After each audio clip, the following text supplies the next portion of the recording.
đăng ký kênh để nhanh chóng nhận được thông báo về video mới nhất và nhanh nhất. Trương Bân Bân và La Vân Hy đối với game là chân ái, bạn bè của Trương Bân Bân đa phần nhờ game mà quen biết. La Vân Hy ký gói marketing thu mua hot sale trong nửa năm với Tiểu Lãng, vậy nhưng Tiểu Lãng lại dùng các từ khóa cũ của Cung Tuấn mang đi thay đổi họ tên và dùng lại. Phía ekip La Vân Hy cho rằng Tiểu Lãng làm vậy là có chút không coi trọng mình nên đã hủy bỏ hợp tác. La Vân Hy gầy như vậy là vì yêu cầu giảm béo cho nhân vật và bệnh bao tử nghiêm trọng. Lúc giảm béo gây tổn thương tới cơ thể cho nên bây giờ đột nhiên rất gầy. Anh ấy hiện tại đang điều trị tăng cân, vì quá gầy cho nên anh ấy đã để lỡ mất mấy cái tài nguyên thời trang. Kế hoạch nguồn nhịp tim, đóng cùng Tống Thiến sắp lên sóng, mặc dù hai người này cũng không được xem là gánh phim giỏi nhưng độ chủ đề cũng coi như tốt. Gần đây có rất nhiều tin đồn, nói do công việc quá tải khiến La Vân Hy giảm cân nghiêm trọng, dẫn đến quyết định cậu ấy sẽ giải nghệ. Trời ơi, cái tin này nghe đã biết là giả. Chính xác là áp lực công việc của anh ấy lớn, nhưng không đến mức phải giải nghệ, nghệ sĩ nào cũng phải chịu áp lực cả thôi. Các loại tin đồn này đều do phe đối diện tung ra, nhắm vào cậu ấy vì Hạo Y Hành sắp phát sóng. Trong tay La Vân Hy còn mấy bộ sắp quay sắp chiếu, sự nghiệp đang trong thời kỳ đi lên làm sao có thể rút khỏi giới được. Hạo Y Hành của Trần Phi Vũ và La Vân Hy vì không lên sóng được khiến nhiều nhãn hiệu muốn bỏ đi. Hai vị nam chính vì giữ gìn quan hệ nên tự nguyện giúp nhãn hiệu tuyên truyền miễn phí. KFC trước kia xem như Hạo Y Hành, tháng 4 sẽ chiếu nên ra sản phẩm giới hạn, kết quả bây giờ toàn bộ bể kế hoạch. Sau này các thương vụ tương tự đều tìm tới hai nam chính, Sơn Hà Lệnh, Hạo Y Hành bị cắt rất nhiều cảnh nổi bật, nếu không cắt thì không được để trang đầu đề cử, nhà sản xuất cũng rất khó xử. Drama trò chuyện cùng thế giới của em đang tiếp xúc La Vân Hy. La Vân Hy lúc đầu cũng là thành viên của nhóm nhạc nam, sau khi ra mắt cũng đã phát hành rất nhiều đĩa đơn, nhưng những bài hát này không quá nổi, tự nhiên cũng không nổi tiếng được, nhưng sau này anh ấy đã đạt được rất nhiều danh tiếng nhờ đóng phim, đặc biệt là sau khi đóng vai nam phụ si tình nhiều đau khổ trong Hương Mật Tựa Khói Xương, anh ấy đã trở thành một trong những nam thần cổ trang mới, bởi vì tạo hình đồ trắng trong phim của anh ấy trông rất lịch lãm, nhẹ nhàng, đơn giản và quá quyến rũ. Từ khi anh trở nên nổi tiếng, tất nhiên ngày càng có nhiều người chú ý đến anh hơn, sau này mọi người mới phát hiện ra rằng hình ảnh về sau của anh có vẻ không được đẹp lắm vì anh trông quá gầy, vốn dĩ anh không quá cao, nên sau khi giảm cân, anh không chỉ nhỏ nhắn mà chiều cao còn khiêm tốn, nên tạo cho người nhìn cảm giác càng gầy gò hơn. Mới đây là Vân Hy xuất hiện trên sóng truyền hình trực tiếp trong sự kiện kỷ niệm của game mobile Thiện Nữ U Hồn, trạng thái này của anh thật là rất bắt mắt, không ngờ anh ấy lại gầy đến mức như vậy. Hình ảnh anh ấy đứng ở trung tâm sân khấu, mặc một bộ đồ trắng, bên ngoài khoác một tấm vải tuyên trắng tinh, anh ấy trông thật thoát tục, đầy cảm giác tiên khí và rất đẹp trai. Trong suốt buổi phát sóng trực tiếp, La Vân Hy không hề có chút áp lực nào, kể cả khi hình ảnh của anh được leak ra ngoài, dù sao thì trong tạo hình này nhìn anh ấy cũng rất vượt trội, không chỉ khí chất cực kỳ bá đạo mà ngoại hình còn nổi bật hơn, với đôi lông mày dày và đậm đậm chất đẹp trai, cộng với kiểu tóc mới lạ, bạn có cảm giác như được nhìn thấy gương mặt của một vị đại thần không? Vì vậy phải nói rằng trạng thái ở tuổi 33 của anh ấy thực sự là rất đẹp trai, bao gồm cả những bức ảnh người qua đường chụp lại, chỉ riêng bộ đồ trắng đã thể hiện khí chất vượt trội của anh. Hơn nữa, các đường nét trên khuôn mặt anh rất tinh tế và hài hòa, vì vậy sự kết hợp giữa khí chất và ngoại hình của anh ấy thực sự bổ sung cho nhau, và có vẻ như trạng thái tổng thể của anh ấy quá tốt. Trên thực tế, La Vân Hy những năm qua có rất nhiều tác phẩm được ra mắt nhưng phần lớn đều là phim cổ trang, bởi vì dáng vẻ của anh ấy quá mức tao nhã và dịu dàng. Cung Tuấn có nhiều tài nguyên thương vụ khi làm người mẫu tích góp được, chính anh ấy sẽ chủ động liên hệ với nhãn hiệu. Những trích dẫn kinh điển của Cung Tuấn: ví tiền của tôi đâu, vé máy bay đâu, ba lô đâu, xe đâu, hành lý đâu. Cung Tuấn và Chương Chiết Hạng đã cởi trói thành công rồi, hai bên sẽ không buộc chặt vào nhau nữa. Đoàn đội muốn hai người độc lập phát triển, quan hệ cá nhân của cả hai thì lại khá tốt. Cung Tuấn sắp diễn hai bộ mới, Tôi Muốn Đi Ngược Gió, hợp tác với Trung Sở Hy và Đế Hoàng Thư với Nhiệt Ba, một bộ của Iki, một bộ của Yuku. Đúng là bậc thầy nỗ lực. Cung Tuấn gần đây đang cùng Kiều Hân quay phim, sau khi anh ấy hot, thái độ của đoàn phim đối với anh ấy đã khác, còn tăng thêm phần diễn cho anh ấy. Cung Tuấn còn một bộ Tinh Lạc Ngưng Thành Đường với Lý Nhất Đồng. An nhạc truyện Đế Hoàng Thư sắp công bố vai diễn. Diễn viên chính: Địch Lệ, Nhiệt Ba, Cung Tuấn. Nam nữ phụ tạm định là Lâm Nhất, Trương Thiên Ái. Tháng 7 khai máy. bộ phim này dự định sửa tên thành Thịnh Thế Hoàng Quân. Fan hai bên đã bắt đầu tranh đoạt chủ trì siêu thoại, về căn bản là nội bộ đều đã biết tin. Cung Tuấn trở nên nổi tiếng trong năm nay nhờ bộ phim truyền hình đam mỹ Sơn Hà Lệnh.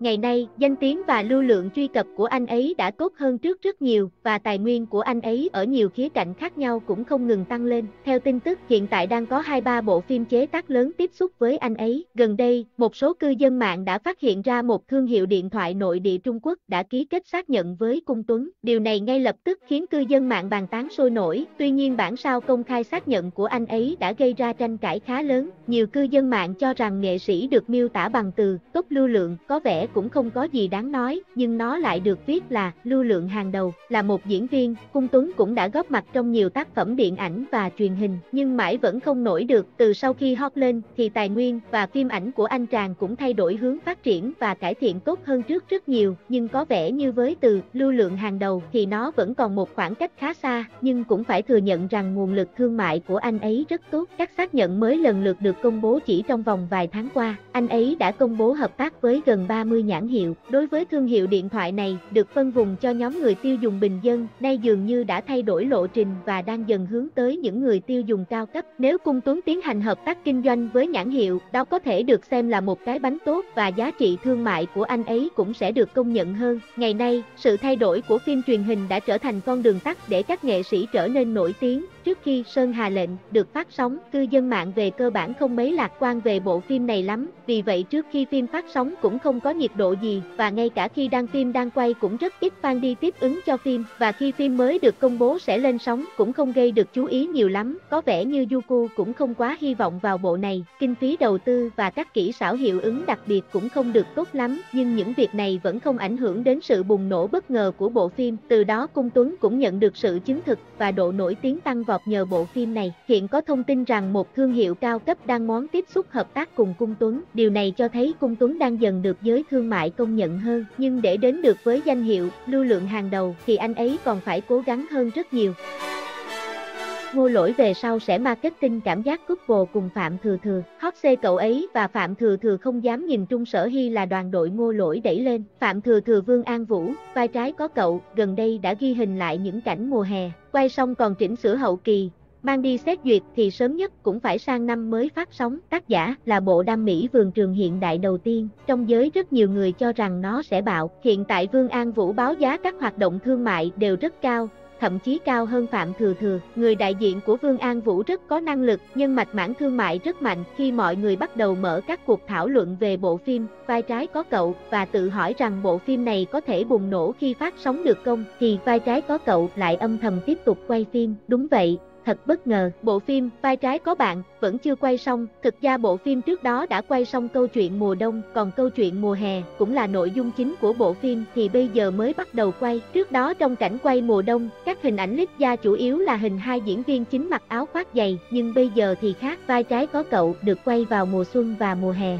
Hai nhân vật chính bắt đầu mặc đồng phục học sinh trong phim, điều này khiến mọi người cảm thấy rằng phong cách khuôn viên vườn trường của Vai trái có cậu cuối cùng đã xuất hiện. Xem những hình ảnh hậu trường mới nhất của Vai trái có cậu, Vương An Vũ và Phạm Thừa Thừa đều mặc đồng phục học sinh để quay phim, nhưng phải nói rằng bộ phim này tạo hình và ngoại cảnh phải nói đều theo rất sát nguyên tác. Trước đó những hình ảnh mùa đông được lít da cũng rất giống những gì được mô tả trong truyện, và nay với bộ đồng phục học sinh nguyên bản trong tiểu thuyết của đã xuất hiện. Bộ đồng phục học sinh xanh trắng và dáng vẻ quen thuộc này vẫn thường xuất hiện trong các bộ phim thanh xuân vườn trường của Trung Quốc. Với những hình ảnh được lít da, nhìn vào trang phục và ngoại cảnh bạn có thể dễ dàng nhận ra họ đang quay đoạn nào trong tiểu thuyết. Nhìn vào hình ảnh hai người họ mặc đồng phục học sinh đi trong vườn trường thật sự như những học sinh trung học thực thụ vậy. Bộ phim này có thể nói rất được nhiều người mong chờ, điển hình là dù bộ phim chưa được phát sóng, nhưng những hình ảnh hậu trường phải nói đã có hơn 1.000 tấm. Đối với một bộ phim truyền hình chưa được phát sóng phải nói số lượng hình ảnh này là quá nhiều, cũng có thể nói đây là một trong những bộ phim hiếm hoi mà có lượng lớn người hâm mộ trung thành trước khi nó được phát sóng. Nhưng nói đi cũng phải nói lại, việc phục dựng lại y chang trong tiểu thuyết có điểm tốt cũng có điểm xấu. Tốt là có thể thu hút khán giả ngay từ khi còn đang quay, nhưng khán giả kỳ vọng đặc biệt cao mà cuối cùng khi bộ phim được phát sóng lại không đạt như kỳ vọng của họ thì sẽ rất là tồi tệ. Vì các cảnh phim và tạo hình nhân vật đều được phục dựng rất tốt, hy vọng rằng chất lượng cuối cùng của bộ phim cũng sẽ là tốt nhất. Thật sự đã có rất nhiều người người kỳ vọng vào bộ phim này, dù gì đây cũng là bộ phim đam mỹ vườn trường đầu tiên được chuyên thể lên màn hình.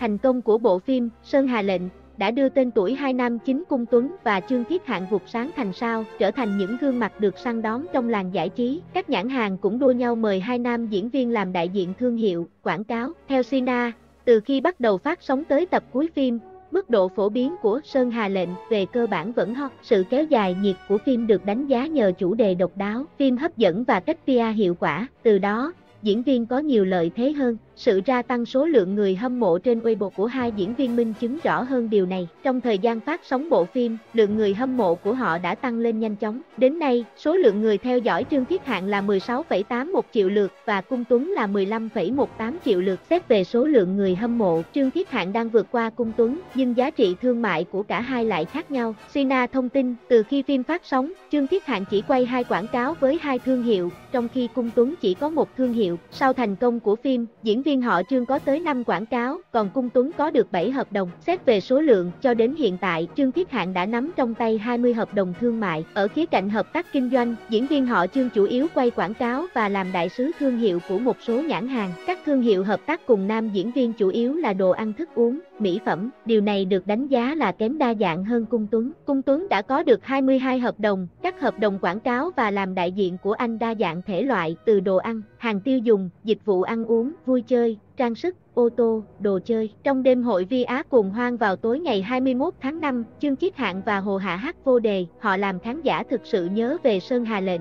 như thể câu chuyện của Ôn Khách Hành và Chu Tử Thư quay trở lại. Trước đó, Hồ Hạ đã hát solo Now Do You Now, bối cảnh rất đẹp. Đó là một màn trình diễn hán phục. Hồ Hạ cũng mặc một bộ trang phục đen trắng và khâu chỉ vàng thanh lịch, trang nhã mang phong cách dân tộc. Sân khấu mà Chương Chiết Hạng mang đến cùng với Hồ Hạ khi họ hát vô đề là rất hòa hợp. Nhiều người đang nói rằng anh ấy đang rất phong độ, và khả năng ca hát và vũ đạo của anh ấy luôn luôn được khen. Chương Chiết Hạng và Tenger cũng đã hát một đoạn hợp ca trong ca khúc Dancer Tra Tra of Love. Thầy Tenger thì không cần phải nói nhiều, giọng hát vẫn rất ổn định. Ông đội chiếc mũ nhỏ thường đội và mặc áo khoác da. Nhưng bài hát vô đề thì thực sự là một bài hát tương đối yên tĩnh.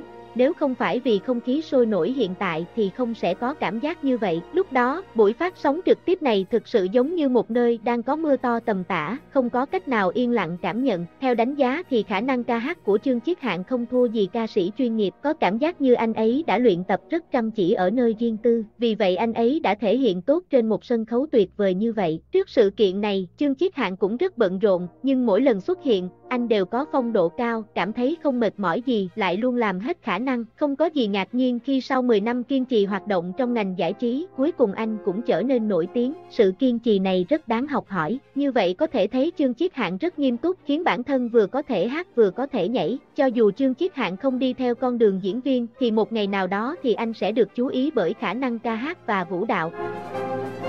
Gần đây, người đại diện của Angelababy, Tần Xuyên Tì đã đăng một bài viết đầy ẩn ý như muốn nhắm vào ekip chương trình Keep Running. Tại sao tất cả những show cấp S đặc sắc sau khi phát sóng đều trở thành show cấp B dở tệ? Bởi vì S và B mới là một đôi, server đối với dân mạng Trung mang nghĩa là ngu ngốc. Sau đó, đạo diễn của show là Diêu Dịch Thêm lại bất ngờ xóa sạch các bài viết của mình trên Weibo, chỉ để lại dòng trạng thái duy nhất thật đáng tiếc. Hàng loạt động thái từ hai bên khiến dân mạng suy đoán Angelababy và ekip Keep Running trực tiếp gây chiến công khai với nhau. Về nguyên nhân cụ thể bắt nguồn từ tập Keep Running vừa phát sóng. Trong tập mới, Tống Vũ Kỳ đã trở thành tâm điểm gây tranh cãi rất lớn. Nguyên nhân là vì trong một trò chơi, Tống Vũ Kỳ đấu trực tiếp với Angelababy, nhưng có lẽ tính cách của nữ idol quá háo thắng, động tác lại không hề tỏ ra nương tay với đàn chị, cầm lấy chiếc gối nhúng bùn quất thẳng vào mặt bà xã Huỳnh Hiểu Minh. Ngoài việc Angelababy trở thành nạn nhân, những hành vi háo thắng của Tống Vũ Kỳ còn khiến Lý Thần, Trịnh Khải và Tất Văn Quân đều bị thương. Các thành viên trong chương trình đều trở thành mục tiêu của Tống Vũ Kỳ khiến họ khổ tâm, chẳng thể nói thành lời, trong đó Angelababy chịu nhiều pha nặng nề nhất. Điều này khiến người đại diện của nữ nghệ sĩ và fan hâm mộ không thể kìm lòng khi thấy cô bị đàn em đối xử như vậy. Thế là các bên nổ ra tranh cãi, kéo theo cuộc chiến giữa fan hâm mộ Angelababy và Tống Vũ Kỳ. Phía Angelababy và fandom nàng Tiểu Hoa cho rằng ekip chương trình đang bênh vực cho Tống Vũ Kỳ. này, nên thái độ của họ phản đối rất gay gắt với nhà sản xuất của show. Nhiều fan hâm mộ kêu gọi Angelababy mau rời khỏi chương trình, để nhà sản xuất thấy được tầm quan trọng của cô trong show lớn như thế nào. Phía ekip của Giang Ninh mang bản Trung cũng chẳng vừa, một nhân viên lập tức lên bài đáp trả lại Angelababy rằng, giới giải trí điện ảnh truyền hình này chẳng thiếu nữ nghệ sĩ đẹp, nhân phẩm tốt chỗ nào cũng có. Trái đất này sẽ chẳng ngừng quay vì một người, bất cứ chương trình nào cũng chẳng vì một người dời đi mà hủy show. Người không thì tự mình hiểu được điều đó, ngu xuẩn mà chẳng biết, đi thì cứ đi, chẳng ai cản đâu. Đồng thời, dân mạng cũng đào lại những khoảnh khắc Angelababy có hành vi thô bạo với khách mời nữ khác trong mùa trước đó của Kiếp Giang Ninh. Nhìn những hình ảnh này, không ít người mỉa mai rằng phía Angelababy dám tỏ vẻ nạn nhân, yếu đuối để tố Tống Vũ Kỳ hay sao, khi mà chính mình còn bạo lực hơn thế rất nhiều. Khi sự việc đang đến lúc cao trào, bất ngờ người đại diện của Angelababy lại xóa bỏ bài viết ẩn ý kia, rồi lên tiếng phủ nhận mình chưa bao giờ ám chỉ, nói xấu về chương trình Kiếp Giang Ninh. Tôi đã xóa bài viết trên Weibo nói về show giải trí, nội dung căn bản không liên quan gì đến Kiếp Giang Ninh cả. Đạo diễn show và tôi cũng chẳng follow gì với nhau, thế nên là hai chuyện phát sinh không liên quan gì cả. Hai đường thẳng song song lại bị nhiều người cưỡng ép cột vào một chỗ rồi suy đoán. Xin mọi người hãy dừng lại đi, bởi hai đường song song chẳng thể có giao điểm được đâu. Bài viết này từ người đại diện Angelababy càng khiến dân mạng chế nhạo, cho rằng nữ diễn viên cố tình ăn vạ, nhưng không thành, bị phản tác dụng nên bày trò chữa cháy như thế.